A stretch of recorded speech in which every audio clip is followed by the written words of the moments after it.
in some of our provinces that the water becomes undrinkable. I know in Gqeberha, I know even here in Hartbeespoort, that there's the struggles that the community and organizations have had.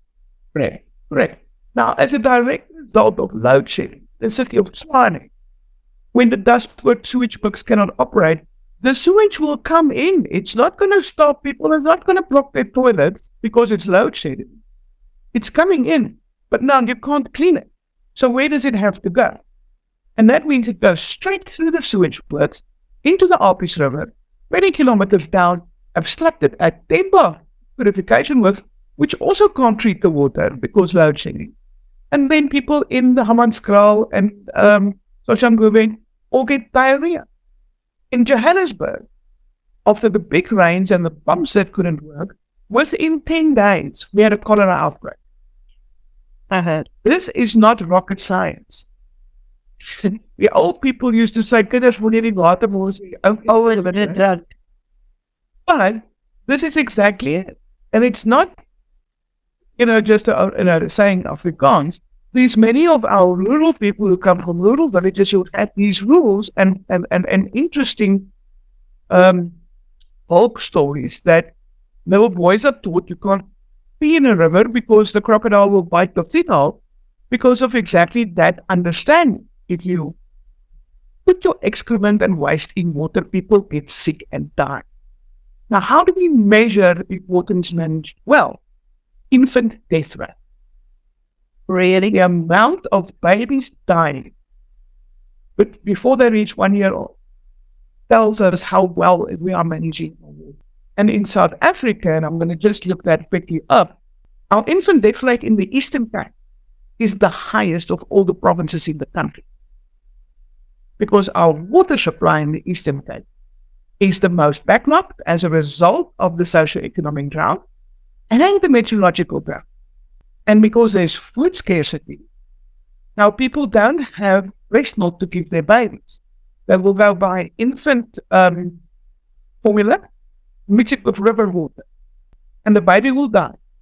But we don't bring these things together with your we don't see that there's a connection and that one action has a knock-on effect on everything else that you're trying to manage.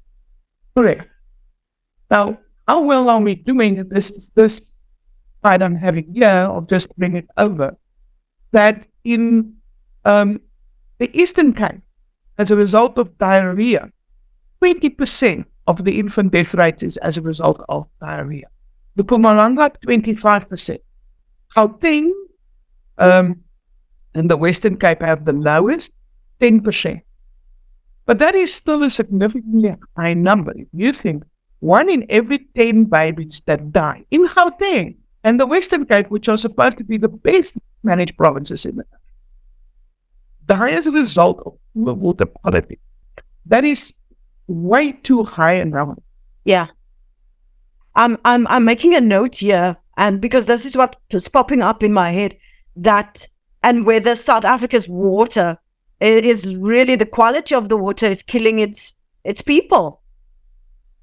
Well, if you have a water supply in big urban centers that is supplied by well-established water boards like land water, use water, where the capacity exists to properly treat and purify, we have amongst the best water quality in the world. We even have better water quality in Pretoria, where I stay, than in places like Germany. Because, for a big part, the city of Tshwane's water supply comes from groundwater, polluted water, the fountains. And that is mixed into the water supply we get in addition from the Vaal Dam and from the Vaal River. But this brings us to the second part of this, is when we talked about socioeconomic implications, and we talked a lot about social implications, infant deaths, there is also the economic implications. And the more impurities there is in water, the more expensive it becomes to remove that, to treat the water, to remove the impurities. And modern living, if we simply put normal human excrement from let's call it agricultural-based society into a sewage works, it's relatively easy to treat because you break down microbiologically and you remove any solids and you chlorinate to disinfect. However, the more modern and advanced our society becomes, the more complex the impurities or the contaminants become that we put in our wastewater.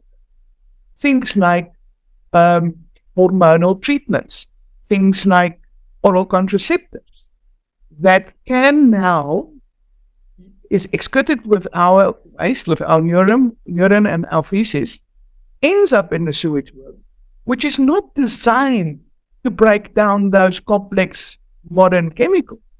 And that ends up in our rivers. And so, for example, in America, we haven't really seen that in South Africa, but in America, in the Florida Everglades, the alligators, there is not a single male alligator left in the Florida Everglades. My goodness. They have all been either dual sex or female because of the effect of what they call endocrine disruptors and hormonal impacts. But now, if you imagine, I live here in Tshwane, my waste goes to Dashwood Sewage Works, it's purified then, everything works well at Temba Sewage Works, and people in Temba drink the purified water which comes from the city of Tshwane. If none of those purification works remove these impurities that the people from the city of Tshwane has put in, then the people in Temba get that in their drinking water.